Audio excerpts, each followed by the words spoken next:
Well, hello. Thanks for joining us today. I am so glad you made the time to be here. We've got a really interesting episode coming up. I'm going to be introducing you to Dr. Stuart Lichtman, and we're going to be talking about psychic negotiation. So suspend your disbelief and approach it with an open mind. So welcome, Stuart. It's so good to have you here.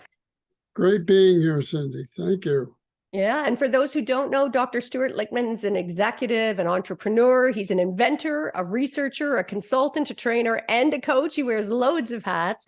And he's also the author of How to Get Lots of Money for Anything Fast, which I'm sure will intrigue everybody. Also, How to Become a Highly Successful Entrepreneur, and more recently, Make Your Life a 10. And I think coming soon, you've got a Leaping Past Armageddon to Paradise on Earth. Is that right, Stuart? That's true. Yes, and Stuart's formal education includes undergraduate and graduate work at MIT Engineering, psychology, and artificial intelligence. He's done master's work in applied psychology and doctoral work in peace psychology and the unconscious mind. So lots of credit behind his name here. So as I say, I want you guys to really have an open mind to this. It certainly piqued my interest. So I know, sir, you've trained over, I think, 100,000 people around the world in cybernetic transposition. I'd never heard of that, to be quite candid. What is it? Cybernetic transposition is a process for consciously managing your unconscious mind. Now, what makes that important is there's now a great body of research work that indicates that the conscious mind is just an observer, and all of the real work is done by the unconscious. However, since most people don't have any conscious control of the unconscious, their lives are pretty much out of control. Therefore, they conclude things happen to me instead of being in control. What I do is to teach people how to consciously manage the unconscious mind to achieve seemingly impossible things. Perfect. One of which is easily and quickly resolving situations that might be conflicts or that would seem to be impossible to work out with other people. Well, I can't wait to dig into that. So before you go there, and that's why I found this idea so intriguing about how you can bring that to negotiations. I think most people feel a little out of control often. And I love when you talk about the research on this, because when you think about it, in some ways, the so-called hippies back in the 60s were raising these concepts and everybody dismissed it out of hand as being woo-woo. And now the science is certainly catching up. So, and this is an unusual life pursuit. I'd love if you could tell our listeners a little bit about how did you come to study the unconscious operation of the human mind? I was born with Asperger's syndrome, and Asperger's syndrome means you don't connect with other people. So I was very isolated. Okay. It also comes with a gift, and you can see that. Look at Elon Musk. Yeah. He's got Asperger's, brilliant, but certainly doesn't connect with people. Yeah. People around say, hell, Bill Gates, same thing. Yeah. People have always said, not easy to get along with, but brilliant. Yeah. Albert Einstein. So it gives an ability to get to the heart of a matter, which Einstein said is the essence of genius. And when I have that, I had a near-death experience at about the age of 28. Wow. I was clinically dead for 8 minutes, and I met God. It's a classic near-death experience. Yeah. I was given a choice of staying on the other side, which is a whole lot nicer than here. Nice to hear. Or coming back to finish the karmic work that I'd agreed to do this lifetime. I decided to come back. And one of the things I'd agreed to do was to implement a process to bring peace in the world, which is what I'm currently working on. Now, the psychic negotiation is a fancy name for something that should be normal for people, but nobody ever teaches it except me. Yeah, I love that. And first, just before you dig into that, I just wanted to thank you for speaking to the Asperger's. I think we so often there's just so much baggage around these issues that we're not having the kind of open dialogue. And, I mean, as you say, some of the greatest thinkers are people who've had Asperger's or, other diagnoses. And so I wanted to thank you for speaking out about it. For me, the same goes with mental health issues. I have, my one son has mental health issues, and I'm super proud of him because he just started an Instagram page where he's talking very openly and vulnerably about mental health. So I think it's beautiful that you do that. And may I say, I'm very glad, and I'm sure our listeners and many other people will be, that you chose to stay here to finish the karmic work that you were, and that you postponed your visit to the other side, if you will. So I know you conducted extensive research on that sort of unconscious, intuitive basis of success and the individual and the collective operation of the human mind. So what were some of the most surprising findings for you about that? And I definitely want to come back to the negotiation piece where we're really going to unpack it, but needed to scratch my itch to satisfy my curiosity about some of this stuff. Well, let me give you an example. Using functional MRI, they've found that when you want to stand up, about 10 seconds before you, quotes, consciously decide to stand up, your unconscious already tensing the stand-up muscles. Wow. And similar kinds of findings. The research I did mainly, well, let me go back a little bit.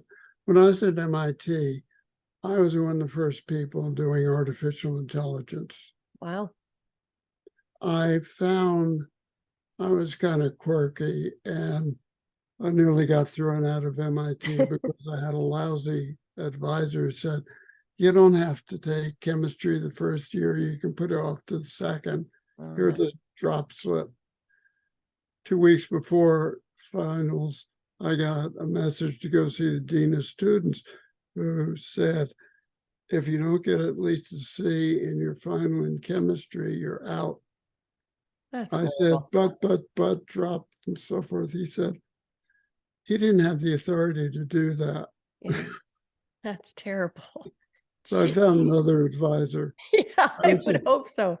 I also used an early version of CT, cybernetic transposition, to find someone who could teach me about chemistry in 2 weeks. I got a C+, which Wow, that's a pretty impressive at that level. My gosh. But, I began to realize pretty quickly that all areas of engineering are the same, but they have different foci.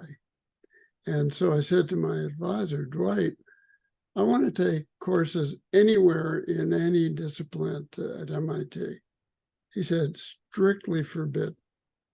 I said, yeah, but we can do it, can't we? He gave me a kind of funny look, and he says, okay, you don't make me seem stupid, let's go for it. So Look at you, disruptor. I'm a troublemaker. So I found in all these areas of engineering, you had very precise ways of modeling physical systems, but in every one of the models, there was something that messed things up, and that was a human being. So I said, Dwight, how do you model humans? Yeah. He said, well, you can try psychology and economics. They didn't know how. So I said to him, I'm going to develop a system to model humans. And he said, good luck. Kind of grin. Took 14 years and developed supercomputers, but I did that and made a business out of it. That's Working remarkable. for governments and Fortune 500s. Now, and speaking of that, like for the cynics in the crowd, because I know the second the word psychic comes up, you get everybody's skepticism radar goes up. But I mean, you've taught heads of state of the US, the UK, and CEOs of Fortune 500s around the world, as well as their employees, to achieve seemingly impossible things. So tell us a few of those iconic success stories just for our listeners, so they have an open mind when we talk to them about psychic negotiations. Okay, this kind of combines psychic negotiation and cybernetic transposition. I had a friend, Annie, in London. I used to travel around the world monthly for about 10 years. And I had a base in London, I had a base in Sweden, base in California, base in DC. And in London, I had a friend, Annie, who calls me one day and says, I was just in the House of Commons and Margaret Thatcher was talking about the state of the British economy, which is under attack by what I would call Leninist union leaders. This is during the Cold War. And she said, you ought to get in touch. So I did a psychic negotiation real quick with Margaret Thatcher. Wow. And then wrote her 1.5-page letter. 2 weeks later, I had a $250,000 contract to take a first try at helping solve this union situation. So that's an example of what you can do with psychic negotiation. Now, I trained 250 managers in a company called British Leyland, which at the time was a big auto manufacturer, Jaguar and Austin and Rover and so on, and a kingpin of the British economy, and it was in real trouble with the unions. So I trained these guys in psychic negotiation and in CT. And the long and short is 6 months later, labor peace, the labor body, the union members had replaced their management to people who were more cooperative. And what could have been a really terrible economic situation was averted. Yeah. More recently, remember back last July, August, when Biden was trying to get the so-called Inflation Reduction Act in Congress, and Senator Joe Manchin of West Virginia said, I'm going to vote against it. And therefore, it had no chance of passing. New York Times said it's dead. I did psychic negotiation with Joe Manchin for 5 days, at the end of which time he told me psychically, okay, we can go ahead. And suddenly there's an article in the New York Times that miracles occurred. Manchin's turned 180 degrees, bill passes. That's wild. So unpack now for our listeners. So, I mean, obviously they see you're doing this at a high level. Unpack what is psychic negotiation or cybernetic transposition. So how does it work? How can our listeners tap into the power of that? Okay. Psychic communication is just a natural function. We all can do it. We all do it. You ever had the feeling somebody's going to call you and then the phone rings and it's them? That's psychic, okay? Or I play a game with elevators. When's the elevator going to arrive? Yeah. That's psychic too. Well, people do it naturally. Probably the most common example of it is a pregnant mother talking with a child in the womb. Yeah. I think a lot of them do it. Pregnant and fathers, if you can call them that, pregnant fathers can do it too. I did with my kids. My sons, I asked them what name they wanted to be. They gave me the name. Yeah, that's cool. Very happy with the names. So it is simply an inner knowing. Okay. Or you may hear voices, but more typically it's an inner knowing. Because it's natural, but it wasn't recognized when people did it, and you saw it at work. The supposedly experts like Freud, for example, said, what's going on? It's something strange. Let's call it by the Latin name, the Greek name, psychosis, which just means mental communication. Freud's student, Jung, could not only do psychic communication, he could do psychic kinetic things, moving things around mentally, the way Uri Geller does, spoon bending guy. Yeah. And he used to tweak Freud by getting things to go bang, clank up on the shelves and so on. And Freud was really freaked out because he didn't really believe in this stuff. there's has been a lot of research done. There's a really simple test. You give one person, say, 5 playing cards, randomly picked, and they look at them and they observe the suit. And then a second person at some distance physically away tries to guess what the cards are. Mm-hmm. Now, if you take a person 3 years old, people that age can play this game, they have close to an 80% correct rate. Wow. Statistically, there is, if it's just 2 things like black and white, you have a 20% chance, one out of 5. Mm-hmm. The kids get about 80%. The curve goes down to about age 12 when the effect of education starts blocking signals coming from the unconscious. Okay. Because you're rewarded in school for what you consciously come up with, not what you unconsciously come up with. Okay. Then it goes up again at about age 60 and starts coming back up. That's why wise people used to be the elders of the tribe. Okay, so it's pretty accurate. It's probably about 100% in the womb when the mother or father is communicating with a kid. How do you psychically communicate with somebody? Very easy. Imagine you surround yourself with a ball of white light, imaginary.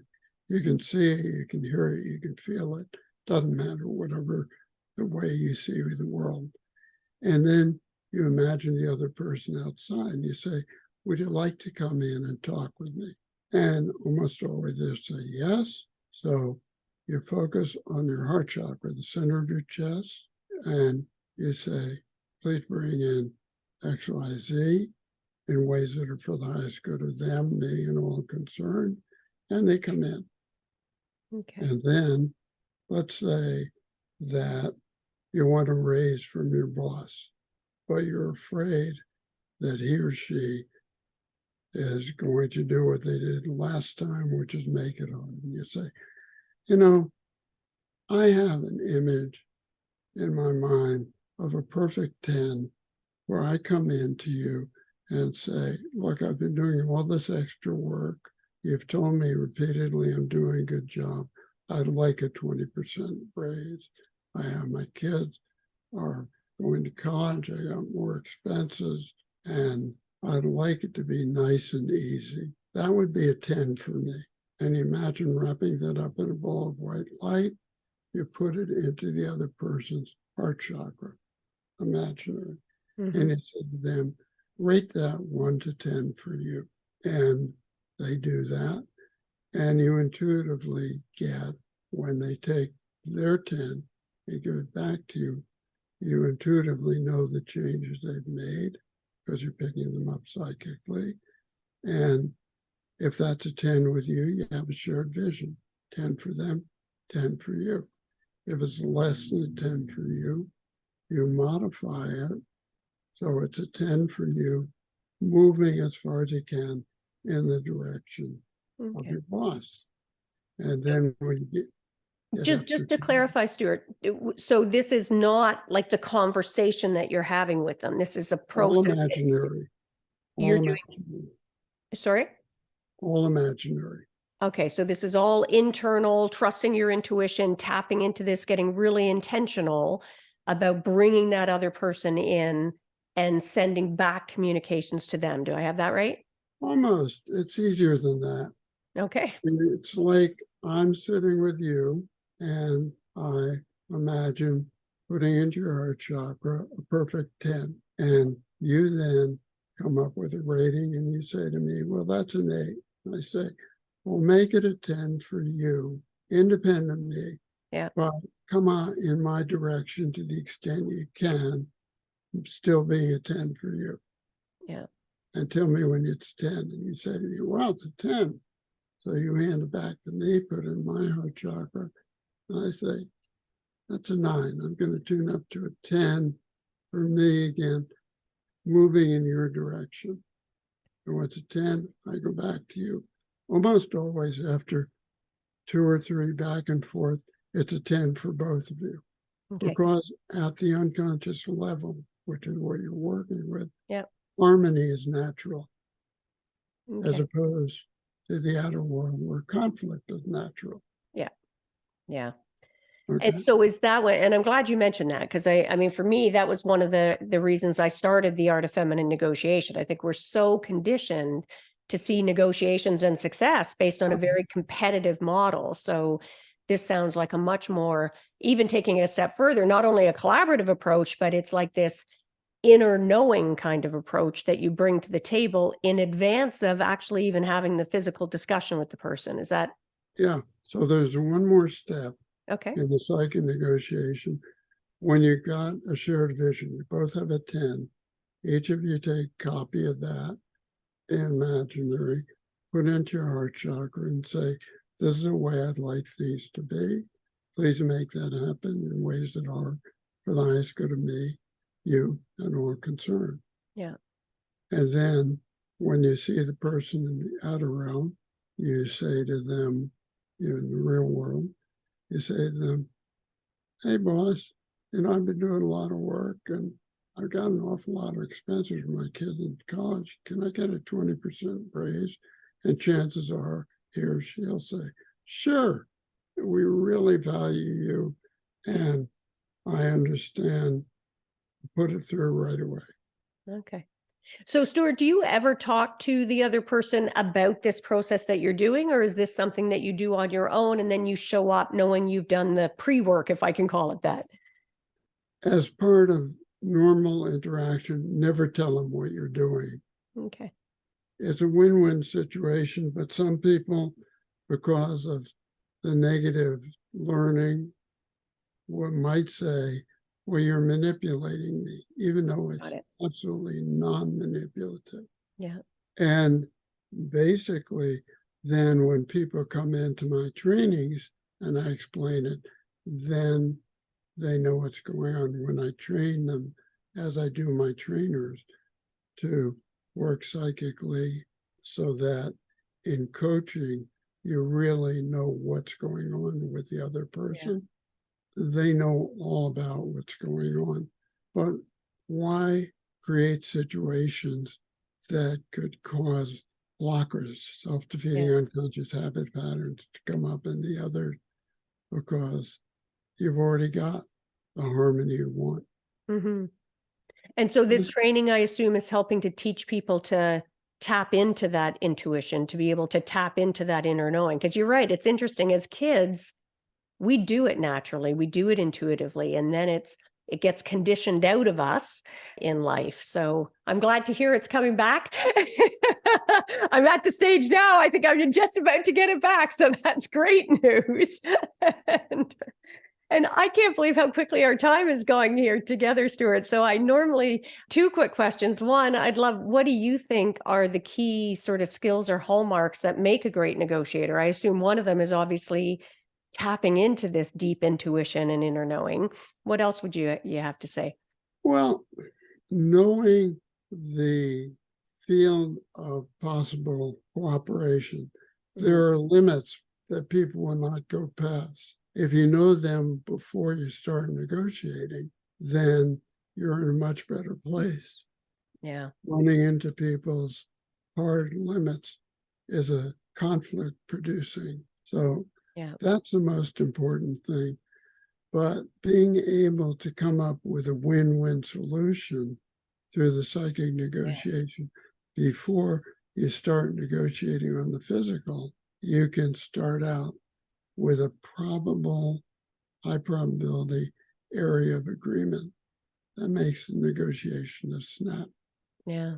So interesting. And I often say preparation is at least as, if not more important than leverage, and even then your skill set. And this, I gather, is a way, it's another aspect of that preparation process, right? And certainly you would say the most important part of that preparation for a negotiation. So I love that. And for our listeners out there, you can see why I was piqued when I first, had the opportunity to meet Dr. Lichtman briefly, and he talked about this psychic negotiation idea. And I am always open to all things negotiation, how we can improve, how we can show up better, how we can get those more collaborative results. So I love that you have shared that and brought that to us. And I invite our listeners to have an open mind to that, because a lot of things that we thought we knew for certain in the world have turned out not to be true. And things that people suggested many generations ago that they were persecuted for have turned out to be true. So I love this. And I normally like to end, Dr. Lichtman, by asking, what is one of the greatest mindset shifts that you've ever had in your life? Doesn't have to be on this topic at all, just something that changed the way that you thought or showed up in life. Near-death experience. That would do it. Yeah. It totally changed me. Interesting. I had near-death experience. I had the opportunity 2 weeks later to do some consulting to a small Mennonite company in Pennsylvania, family company that was embroiled in internecine conflict. I sat down with the head of the company and I said, "What's going on?" And he started telling me about the conflict. I immediately knew what was at the base of it. I said, "Here's what's going on. Here's how we fix it." He looked at me aghast. He said, "How do you know?" And that was just an inner knowing that came with a near-death experience. I love that. So I invite all our listeners out there, start tapping into your inner knowing, practice, open yourself up to the possibility so that you can get more and more in touch with your intuition and bring it to get those better negotiated outcomes. So Dr. Lichtman, where can people learn more about you? Where would you like them to go? And we'll make sure to include it in our show notes. They can go to my website, which is http://stuartlichtman.com. Perfect. They can get my new book, Make Your Life a 10, on Amazon. My technique, cybernetic transposition, I teach, and that has the past 10 years in my online program where I can get good statistics, a 100% first try success rate at achieving seemingly impossible objectives. Nice. It's a pretty good guarantee. I love that. And I love the cover of your book, by the way. It's beautiful, nice and catchy, clean lines. It's great. So we'll make sure to put all those details in the show notes for our listeners. And thank you so much for being with us, Stuart. It was great to have you here and sharing your insights on this really unique subject. Thank you. I enjoyed very much, and I love your smile. Yeah, well, thank you. And I'm sure for our listeners that you guys got lots of value from this. And I hope it opened your perspective. We get so caught up in our tunnel vision about the conditioning that we've been exposed to. And I think the world is in a place now with all of the polarization that the more we open our perspectives to different ways of being, different ways of doing things, the better off we will all be. So make sure to subscribe if you haven't yet, and share this with anyone that you think could get some value from the message. And just before we sign off today, I want to share some ways that we can work together. If you happen to be looking to up-level your negotiation, and I hope you all are, because all of life is a negotiation, I've got everything from online to group to my signature VIP and one-on-one mastermind experiences to help you better leverage your innate power to get more of what you want and deserve in life and get those better all-around outcomes. So if that's interesting to you, check it out at artoffemininenegotiation.com. And as I say, make sure to check out the book, The Art of Feminine Negotiation, How to Get What You Want from the Boardroom to the Bedroom. And that is a wrap for this episode. So until next time, go forth and negotiate your best life so that you can stop missing out and get more of what you want and deserve from the boardroom to the bedroom. Until next time, take care.